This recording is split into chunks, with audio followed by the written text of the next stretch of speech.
Boa noite a todos, pessoal. Maurício Barbieri posicionado, 102 pode começar a coletiva.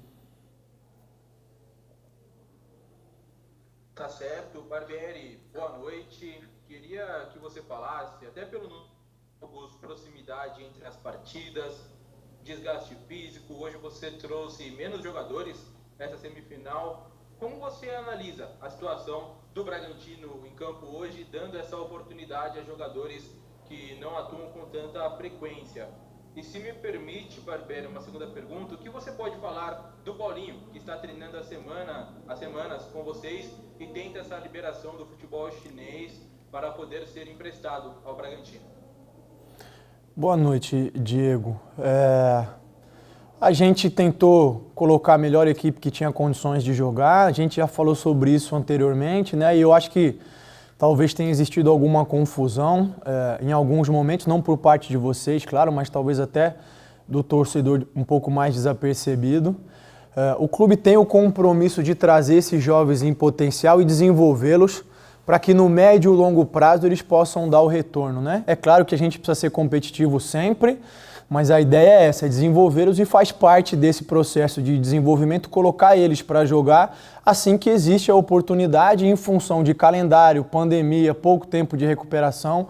Eles tiveram a oportunidade, eu avalio que a gente fez um jogo muito bom, bastante equilibrado contra a equipe da Ponte, que é uma equipe qualificada, com jogadores experientes. Acho que no primeiro tempo a gente foi bastante superior, no segundo tempo eles conseguiram criar melhores oportunidades em situações de contra-ataque, é verdade. Num lance bobo acabou acontecendo um empate, disputa de pênalti, a gente sabe como funciona, infelizmente a gente não conseguiu a eficiência necessária, mas eu me sinto bastante orgulhoso do jogo que esses meninos fizeram, enfim, da maneira como a gente encarou a competição, e agora é virar a chave e pensar na Sul-Americana. Em relação ao Paulinho, o que eu posso dizer é que o Paulinho segue treinando, é um excelente profissional, um grande jogador, mas eu não consigo ir além, eu respondi isso anteriormente, até onde eu sei ele tem contrato e uma situação a resolver com o clube da China. E enquanto isso não se resolve, ele não só não tem condições de vir ajudar o Bragantino, como tem condições de ir para qualquer outra equipe. Essa é a informação que eu tenho. Barbieri, boa noite, senhor.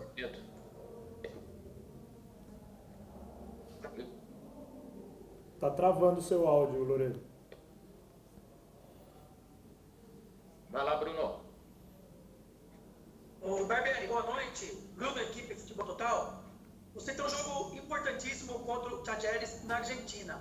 Se caso a equipe vier a ser derrotada, a equipe está desclassificada. Como você vai avaliar esse primeiro semestre sendo eliminada no Paulistão e talvez na Sul-Americana? Boa noite, Bruno. Se isso acontecer, a gente volta a conversar sobre isso. Eu não tenho a menor intenção de ficar falando sobre projeções de futuro aqui. Eu tenho que tentar fazer as melhores escolhas para ir lá e vencer o jogo. Nós não vamos enfrentar qualquer adversário, nós não estamos em qualquer condição. Eu acho que o Red Bull Bragantino, como tentando se consolidar como quinta força do estado de São Paulo, tem a obrigação de classificar. A partir desse momento, sempre que enfrenta uma grande equipe, e a gente enfrentou a equipe do Palmeiras, que é campeã da Libertadores, campeã da Copa do Brasil, e que se não tiver o melhor elenco do Brasil, tem um dos melhores elencos, passa a não ser obrigação, que não quer dizer que a gente não vai jogar e buscar a vitória, que foi o que a gente tentou, mas acabou sendo eliminado, faz parte. E em relação ao troféu do interior, a gente, e essa não é uma decisão exclusiva minha, é uma decisão tomada em conjunto, entendeu que, por diversas razões que eu já citei anteriormente, e também e principalmente pela possibilidade de crescimento e desenvolvimento desses jogadores e pela possibilidade de estar observando eles, a gente entendeu que essa era a melhor escolha. E eles se comportaram muito bem, perdendo nos pênaltis, faz parte. Eu não vou avaliar o trabalho de forma negativa por conta de situações que são do futebol. Boa noite, Barbieri, Mário do Correio de Atibaia. Queria a sua opinião sobre esse calendário que a gente está vendo essa semana. O Bragantino jogando sexta-feira, jogando hoje e depois terça-feira enfrentando o Talleres em Córdoba. A gente sabe a circunstância da partida, como é difícil jogar contra o Talleres lá, numa competição sul-americana, mas influencia muito essa questão do calendário do Bragantino ter sido eliminado hoje. queria saber sua opinião sobre isso, sobre esse fato de ter tantos jogos praticamente na semana que interferiram aí pro Bragantino. Boa noite. Eu queria te agradecer a pergunta, porque ela é uma pergunta extremamente pertinente. Eu acho que o foco da discussão deveria ir muito mais por esse lado do que por outras questões, né? Primeiro, eu acho um absurdo, essa é a minha opinião pessoal. Se não ficou claro isso nas minhas últimas entrevistas, eu volto a repetir, é um absurdo, tá? Porque do ponto de vista científico, não é possível jogar num intervalo tão curto de tempo, né? E aí você tem que tomar decisões, que é correr o risco de um lado ou correr o risco de outro. Eu tenho me posicionado sempre dessa maneira. Eu vou sempre optar por, de acordo com a minha conduta ética, preservar a integridade física dos jogadores. Porque, volto a repetir, se por um acaso eu exponho eles a essa situação de jogar seguidamente com esse intervalo curto, eu posso estar correndo o risco de não perder o jogador por 1 ou 2 jogos, mas de perder por 1, 2, 3, 4 meses ou até mais, dependendo da gravidade da lesão, ou vou além. Pode acontecer o risco do jogador ter uma lesão que faça com que ele não tenha mais a plenitude de atuação na sua carreira. E eu acho que existe uma conduta que deve preservar por esse lado. Por uma outra questão, a gente não pode esquecer, a gente vem de um calendário sem férias, sem descanso. Então vou dizer a vocês, eu tenho jogadores que neste momento, em função de não ter tido férias nem qualquer tipo de descanso, estão jogando com 55, 60 jogos nas costas. Isso é uma temporada inteira. Existem muitas equipes que não fazem esse número de jogos na temporada, né? E nós estamos falando disso no momento em que nós estamos no meio de maio. Eu ainda tenho o brasileiro inteiro pela frente, tenho Copa do Brasil. Então, eu queria que as pessoas e o torcedor principalmente entendam que muitas das escolhas que a gente faz não é por opção, é por necessidade. E a gente tem tentado fazer o melhor, tem convicção de que estamos no caminho certo, de que estamos conseguindo desenvolver esses jovens jogadores, estamos conseguindo, na medida do possível, porque é quase impossível trabalhar com esse calendário, buscar variações e alternativas, vocês viram isso nos 2 últimos jogos, e a gente está tentando brigar por tudo que é possível de maneira muito séria, de maneira muito determinada, entendendo que a gente ainda tem uma temporada pela frente e os grandes desafios que a gente tem, sejam Sul-Americana, sejam Copa do Brasil, sejam brasileiros, a gente vai encarar com a máxima seriedade possível.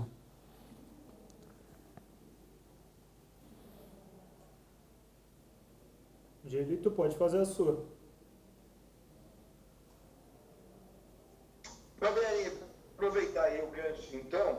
Boa noite, Angelito, TV Bandeirantes. Qual é o aprendizado que você, como técnico, tira deste campeonato paulista? Houve frustrações pelo modo da arbitragem agir, juízes novos, outros mais experientes, técnico. Isso vai valer muito a pena daqui para frente, para saber como se comportar em uma possível atuação futuramente em outros jogos mais apertados, outros campeonatos mais apertados? Olha, é difícil. Eu acho que em muitos momentos a arbitragem foi muito confusa, já falei isso em relação aos critérios. Eu acho que hoje o Camilo deveria ter sido expulso pela quantidade de carrinhos que ele deu em bolas divididas, tomou o cartão, e eu acho que o Salim economizou, mas essa é uma opinião pessoal, não é necessariamente a verdade. Difícil responder de aprendizado nesse sentido. Eu acho que o que a gente tem procurado, e aí sim tem sido uma dificuldade, tem sido ter um aprendizado em relação à arbitragem da Sul-Americana, onde a gente também foi extremamente prejudicado no último jogo contra o Tragédias, vocês viram. Para mim, sequer foi falta do Lucas, e não contente em expulsar e deixar a gente com a menos, ele ainda pegou 2 jogos, né? Então a gente tem aprendido de que não adianta ter o foco nele, que a gente precisa ter um controle emocional melhor, que as decisões em alguns momentos realmente vão fugir de qualquer critério, e que a gente precisa se manter no jogo e tentar controlar aquilo que está ao nosso alcance, que é a nossa performance, que é o foco no jogo, que é a concentração. Eu acho que são as lições que a gente tem tirado nas últimas semanas em relação a esse ponto que você tocou.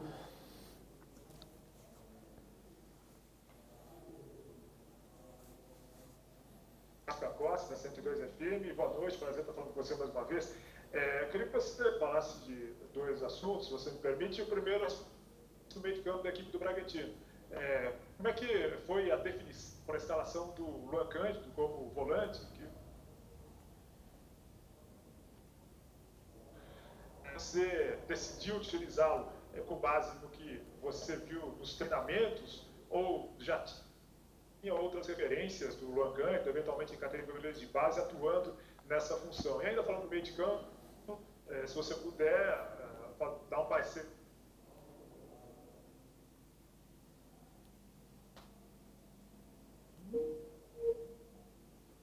Você já definiu se vai o sistema com 3 zagueiros?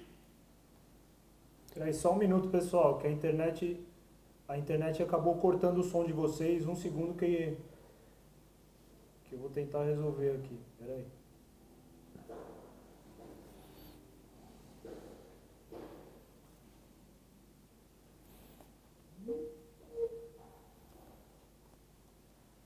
Thor, você pode repetir a segunda pergunta, por favor, que cortou o seu áudio.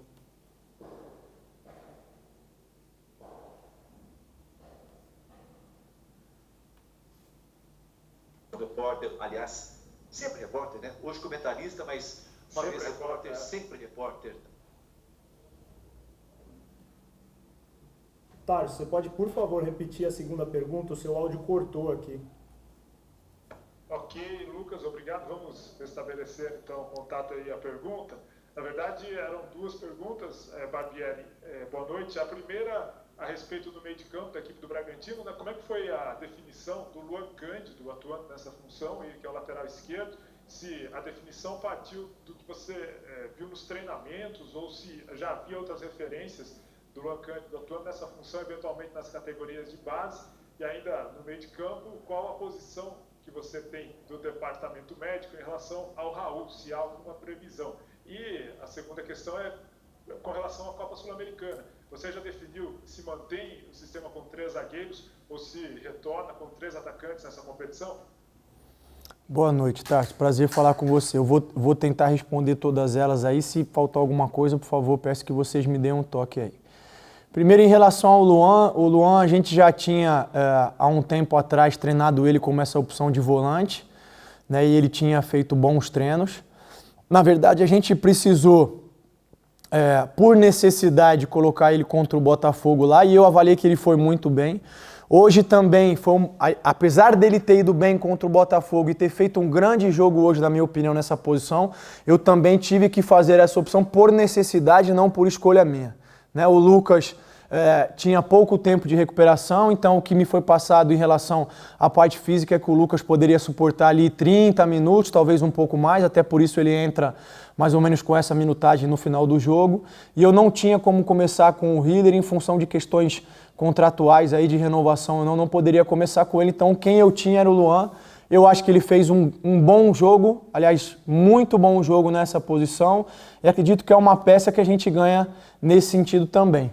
Em relação ao Raul, o Raul não viaja ainda, não está com a recuperação plena, eu não tenho como fazer uma projeção para vocês de tempo, e até sugerir, de repente vocês podem procurar o Bettini e com essas questões, de repente sentem em algum momento, fazem perguntas para o departamento médico, e aí eles podem explicar um pouquinho melhor cada situação, porque eu não consigo passar os pormenores aqui, né? Em relação ao sistema, eu ainda vou estudar, tem a possibilidade da gente voltar, como manter. Uma das questões que fez com que a gente optasse também pelos 3 zagueiros era a situação dos homens de beirada. A gente não podia contar com o Elinho nos últimos jogos. O Elinho entrou um pouquinho só no final contra o Palmeiras. Hoje conseguiu fazer um primeiro tempo. A ideia é que ele não jogasse mais de 45 minutos. Mas vocês acompanharam, o Everton machucou, eu tive que improvisar o Krigor na lateral e tive que deixar o Elinho um pouquinho mais. Fico feliz que ele tenha conseguido fazer, vamos ver como é que ele vai vir amanhã. E aí a gente vai estudar para entrar com a melhor equipe contra o Tajeres lá. É uma decisão, tenho certeza que vai ser um jogo muito quente, mas a gente vai com muita expectativa e pensamento positivo de buscar a vitória.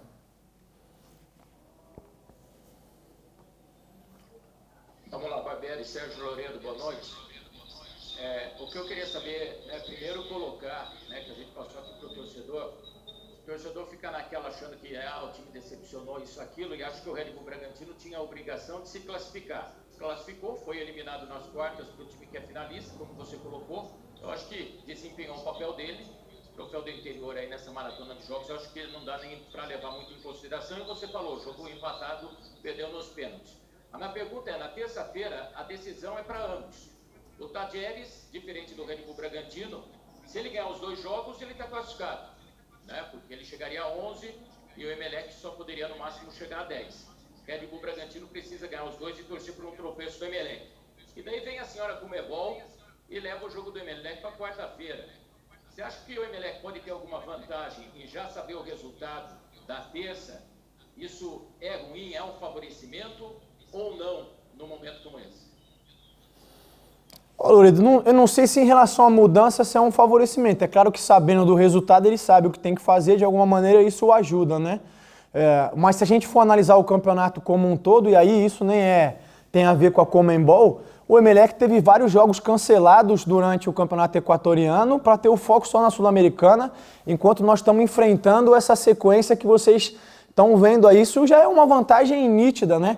Ele veio jogar aqui conosco sem ter atuado, tinha um jogo marcado contra o Barcelona de Guayaquil, que é um rival, tinha tudo para ser um jogo tenso, e a Federação Equatoriana, diferente do que tem acontecido conosco aqui, resolveu adiar o jogo para que eles pudessem vir aqui com a maior tranquilidade. A gente fez um jogo muito bom e conseguiu vencer. Então, eu acredito sim que saber o resultado pode nos ajudar, não sei se é uma vantagem grande ou não, mas o meu ponto é que se a gente for avaliar a sequência de jogos que o Red Bull Bragantino tem enfrentado e que os adversários têm enfrentado nessas últimas semanas, eles estão claramente em vantagem. Isso se estende ao Tolima, e aí, claro, não é uma questão da federação nem ao Tolima, mas vocês estão acompanhando o que está acontecendo na Colômbia, o campeonato suspenso. Então o Tolima vem também descansar nessa sequência de jogos. Isso, sem dúvida nenhuma, é uma vantagem para eles. A gente falou sobre isso no jogo com o Palmeiras, ficou nítido o cansaço e o desgaste, né, que a equipe apresentou no segundo tempo, realmente não conseguiu desempenhar próximo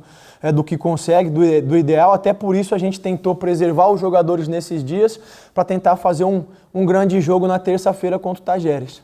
Beleza, gente? Obrigado. Eu já passo o restante da programação para vocês.